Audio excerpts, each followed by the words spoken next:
To make this script more YouTube-friendly, we can adjust the language, tone down some of the harsher elements, and ensure the content adheres to community guidelines on offensive language, violence, and behavior while preserving the story's depth and intensity.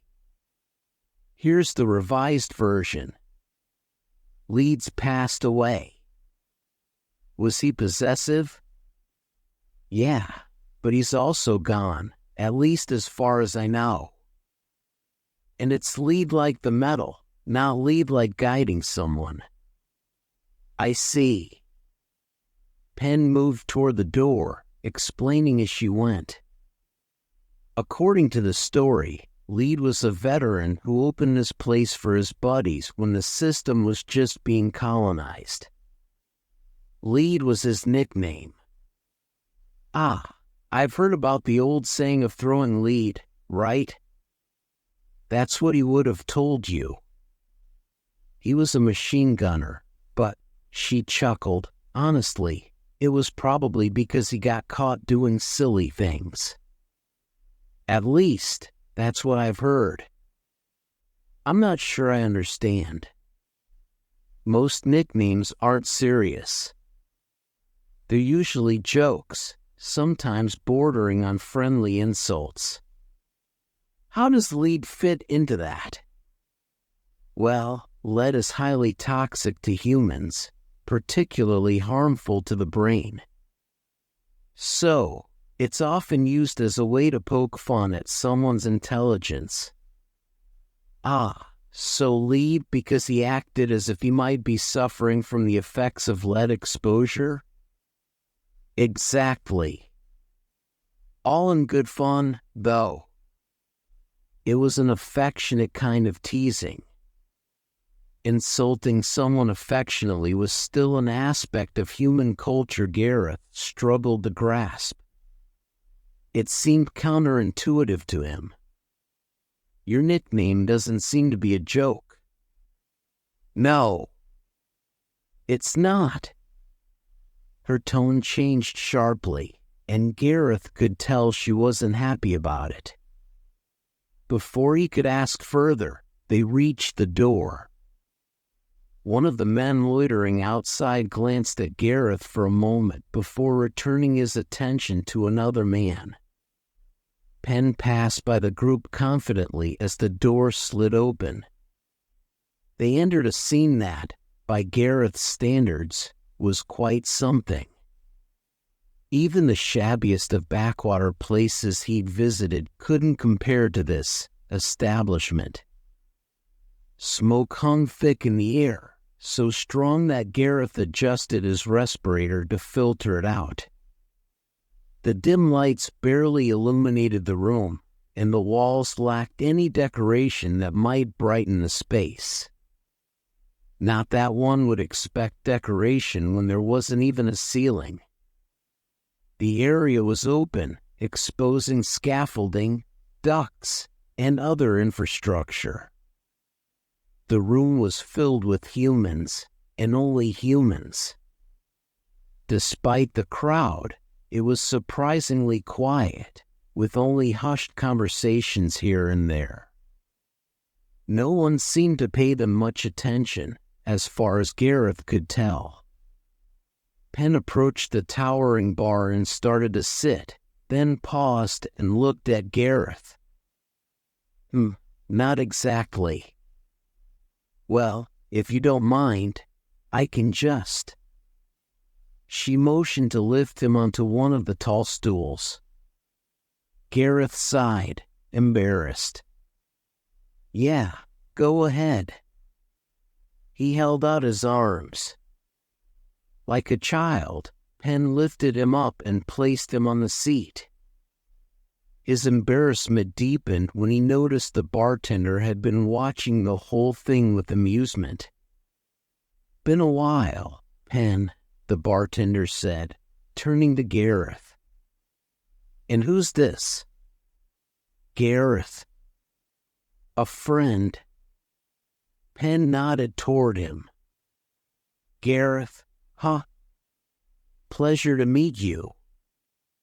Any friend of Penn's is a friend of ours. You can call me Merton or Chips if you like. He offered his hand.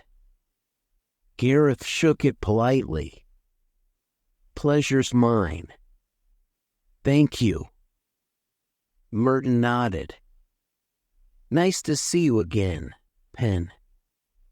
It's been a few years since you've been in the system. Lots of rumors flying around, but he gestured toward Gareth.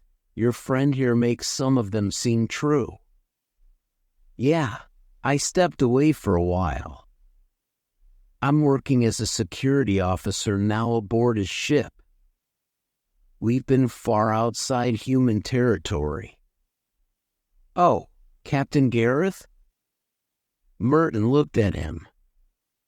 First officer, Gareth corrected. Our captain is a Corval named Deeg. He's actually quite entertaining. You'd like him. Deeg. Got it. Look at you, though, finding respectable work. Hey, I don't want to hear it, especially from you, Chips. Merton grinned. All right. What can I get you? I'm probably not that lucky, Penn said, looking longingly at him. You just might be. I think I've got about a quarter bottle left. I take back every bad thing I've ever said about you, Chips. Just a small glass, please. Anything for you? Merton asked Gareth. No thank you. Merton pulled out a nearly identical bottle to the one Penn kept in her lockbox. He poured her a small glass of clear liquid. Penn took a sip, savoring it with a smile. Good stuff, she said.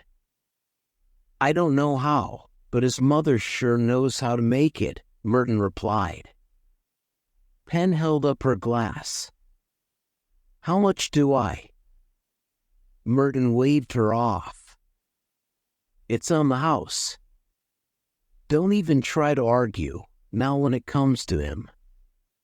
Penn made to protest, but it was clear Merton wasn't going to budge.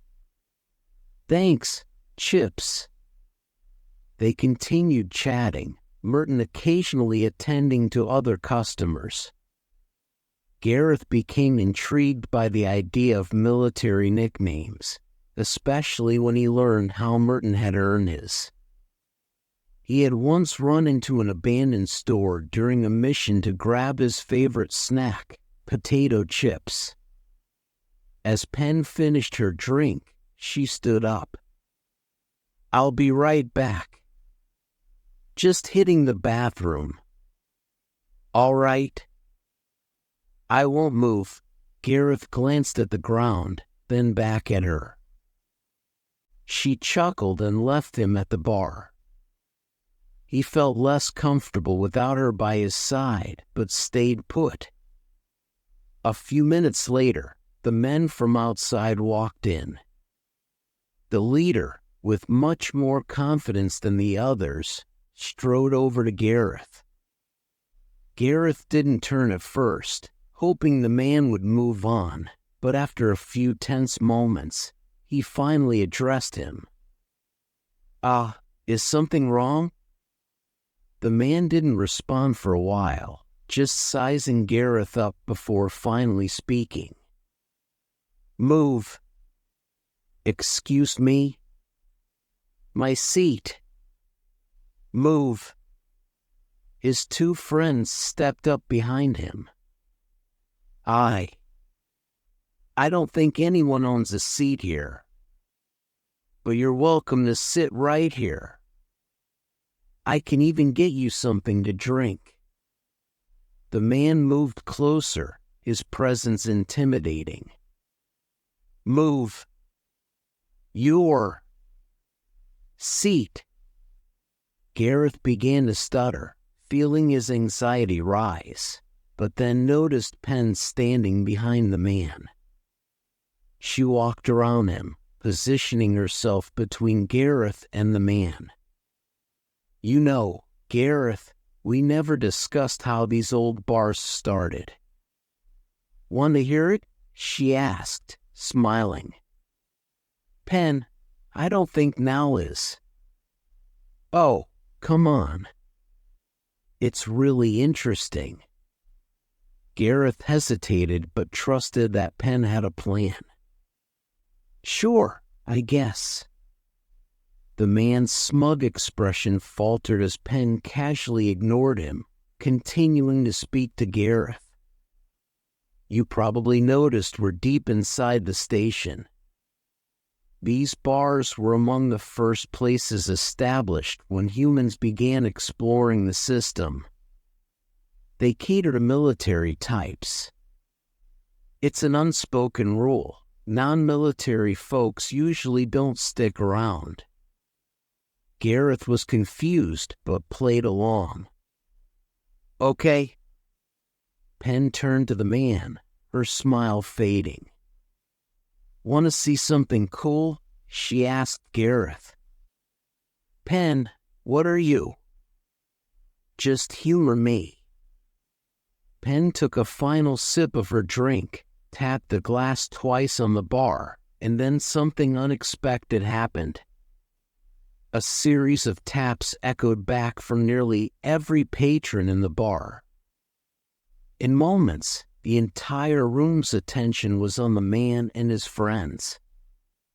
The man's demeanor shifted quickly as he realized the entire bar was watching him.